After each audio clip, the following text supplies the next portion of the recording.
Continuing on with the rapid energy healing cycle that happens between the masculine and the feminine energy, we are now on step 3 or stage 3 of that process. So if you haven't seen parts 1 and 2 or stages 1 and 2 of this 4-part series, please go back and watch those first and then come back and view this video. Step 3, which is the integration stage of this process, is the step that a lot of people get hung up on the most. And this is because this particular step actually requires you to have a particular skill set, a particular emotional intelligence skill set of being able to self-regulate your own emotions.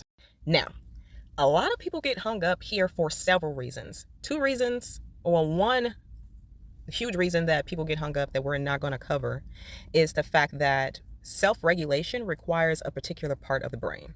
Sometimes either you're not able to self-regulate because you actually do have physical disabilities, or you may not be able to self-regulate because you've never taught your body or your brain, you've never worked with your emotional body in order to learn how to actually self-regulate. This could be due to trauma. When you're traumatized, you're constricted. Your emotional body and the way that you express yourself it's extremely limited. So being free enough and open enough and feeling safe enough to learn how to self-regulate is what's supposed to happen in childhood. But again, if you have been traumatized in your childhood or even in your adulthood, it could regress you. Okay, so those are 2 reasons why you may not be able to self-regulate.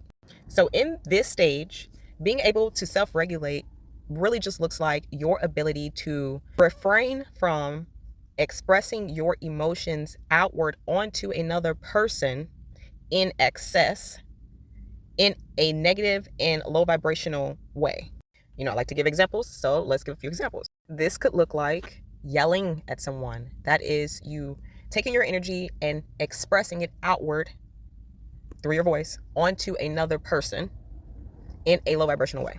Don't get me wrong, yelling has a time and a place, but we're talking about a healthy connection which you are learning to heal, and you're healing each other. Once you get the self-regulation down, now you have to decide. You have to decide the tone in which you're going to communicate in, and you have to decide exactly what it is that you're going to communicate to the party that caused the trigger. When you are wounded, when you are uncomfortable inside of your body and you get triggered, you can have a tendency to express the pain that you just experienced outward. Again, this looks like snap reactions to certain things that may hurt your feelings, or being unable to control the volume at which you are speaking when trying to have a healthy conversation. This is the phase that you have to actively stop yourself from jumping to conclusions or from delivering judgment before you've had a chance to get the entire story or even express how you feel. Now, let's talk about the feminine and the masculine energy as it pertains to this particular stage or this particular step in the process. In this particular stage of the process, the masculine energy is supposed to hold a structure, hold the container for the conversation to be had. And the feminine energy signifies the ability to be able to use intuition and to allow the emotions to flow. So the masculine energy is holding a container for the feminine energy to flow. Okay, does this make sense? I want you to note that even though I'm talking about masculine and feminine energy, as it pertains to triggers in this particular stage, when I say the masculine energy, I am referring to the person who is the triggerer, the person who triggered that individual now needs to get in their masculine energy and hold the space, hold the container for the other person to be in their feminine energy and to allow the emotions to flow of the individual who was triggered so that they can express and heal. Now, depending on who these people are, this can be a little challenging. Holding space while somebody else pours out their heart can be uncomfortable, especially if they're saying that it's you who made them hurt. It's your fault. Just know it's not necessarily your fault. If you are the person who triggered the other individual, or you triggered your person, or whoever this is that you are having this connection with, if you are the triggerer, it may not be that it is absolutely your fault. It just may be that they are going through their healing process. They became triggered due to a past memory that popped up after something was said or an action was performed.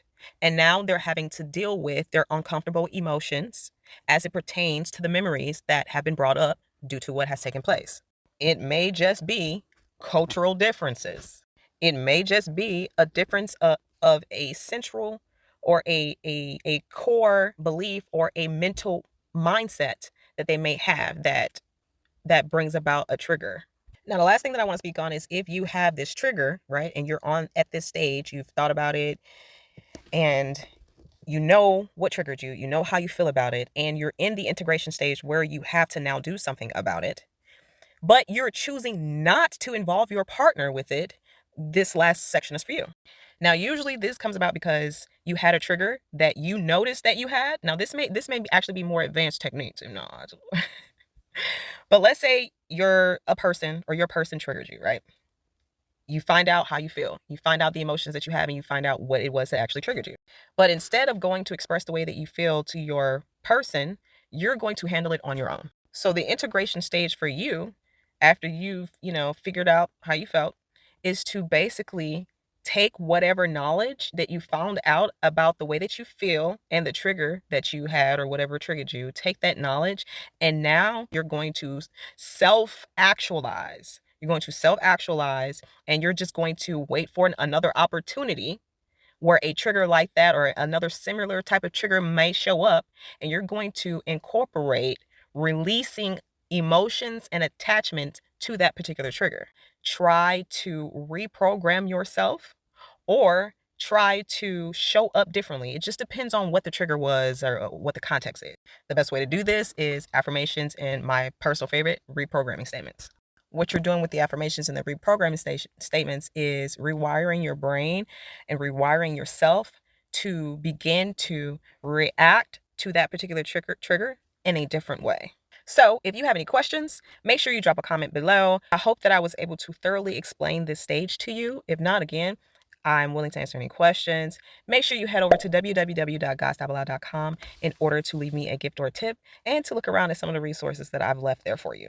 Like this video, please share it with someone who you think needs to hear this information, and I will see you in the next one.